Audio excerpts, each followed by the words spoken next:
everyone, welcome back to my YouTube channel.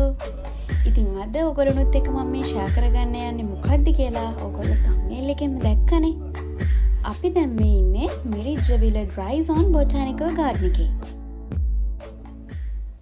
මේ තමයි visitors ලගේ parking area එක. ඉතින් අද මං හිතන්නේ කට්ටිය ටිකක් අඩුයි. entrance එක ගාව තියෙන ticket counter එකෙන් tickets අරගෙන අපි ඇතුළට ආවා. මේ garden එකට ඇතුල් වෙන්න පුළුවන් entrance දෙකක් තියෙනවා. එකක් තමයි කොළඹ කතරගම road එකට මුහුණලා තියෙන entrance එක. ඒ වගේම තමයි සූර්යව හම්බන්තොට main road එකෙන් එද්දී බැරගම පාරට මුහුණලා තියෙන entrance එක.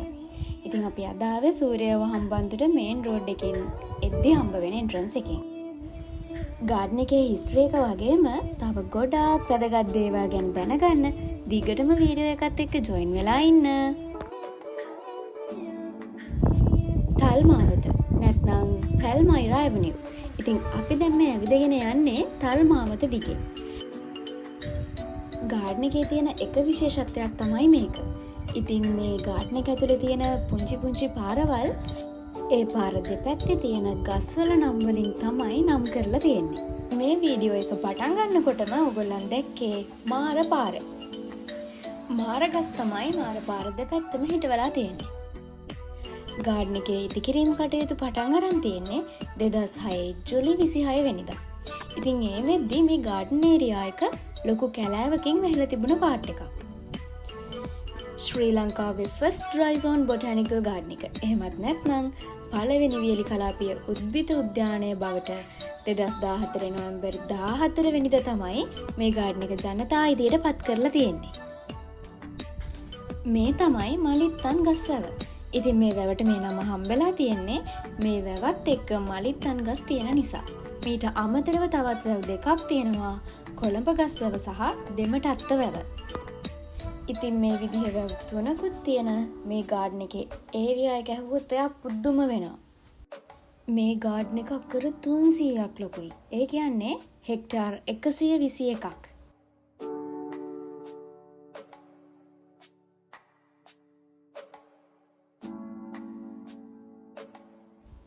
මේ ඔයාලා දකින්නේ පතොක්.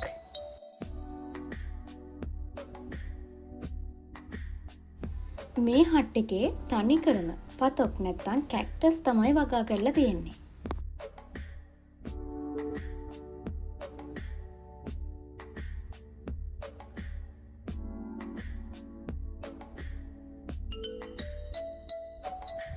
ලස්සන පාට වලින් පිරිච්ච එක ජාතියේ කැක්ටස් වර්ග ගොඩාක් අපිට මේ හට් එක ඇතුළේදී බලා ගන්න පුළුවන්.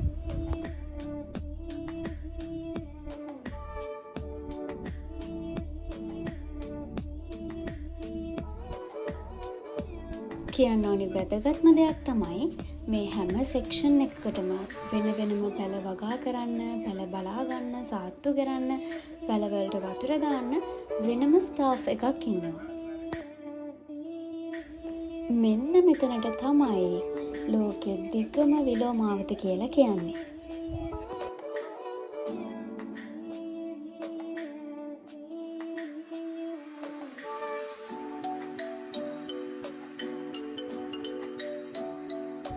මේ බලන්නකො අපිට හම්බුන යාළුවා.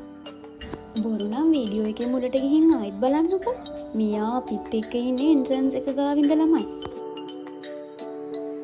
දැන් මම මේ ඔයගොල්ලන්ව එක්කන් යන්නේ ජපනීස් ගාඩන් එකට.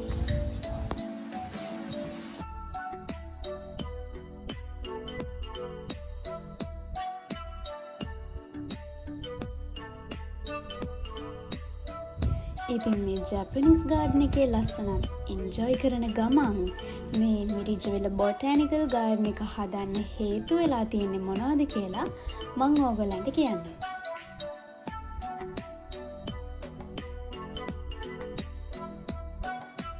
ප්‍රධාන වශයෙන් ගත්තොත් මේකේ මූලික අරමුණ තමයි වියලි හා අර්ධ ශුෂ්ක කලාපීය ශාක සංරක්ෂණය කිරීම. ඒ වගේම තමයි මේ වියලි කලාපය තුළ වර්ධනය වන අප්‍රසිද්ධ සහ අඩු වශයෙන් ප්‍රයෝජනයට ගන්න ශාක පිළිබඳව අධ්‍යයනය කරන්න. ඉතින් මේ දේවල් වලට අමතරව වියලි කලාපීය භූදර්ශන තලයන් වැඩි කිරීමට ඖෂධ කර්මාන්තය, සංචාරක කර්මාන්තය වගේ දේවල් ප්‍රවර්ධනය කිරීමත් මේගොල්ලන්ගේ ප්‍රධාන අරමුණක් වෙලා තියෙනවා.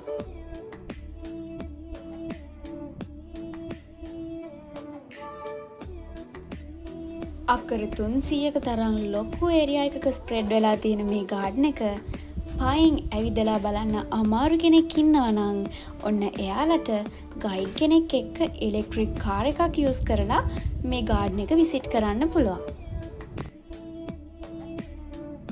ෆයිනලි මට කියන්න ඕනෙම දේ තමයි මෙච්චර ලස්සනට මේ ගාඩන් එක බලාගන්න ස්ටාෆ් එකේ හැමෝටම thank you so much.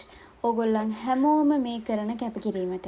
ඉතින් අපි ගාඩන් එකට එද්දිත් සාමාන්‍යයෙන් වෙලාව හවස 4ට විතර ඇති. ලොකු ඒරියා එකක් ඇවිදලා බලන්න ඕන නිසා අපිට ඇත්තටම සමහර ලස්සන පුංචි තැන් කැප්චර් කරගන්න වෙලාව මදි වුණා. ඇත්තටම සමහර තැන් වලට යන්නත් වෙලා මදි වුණා.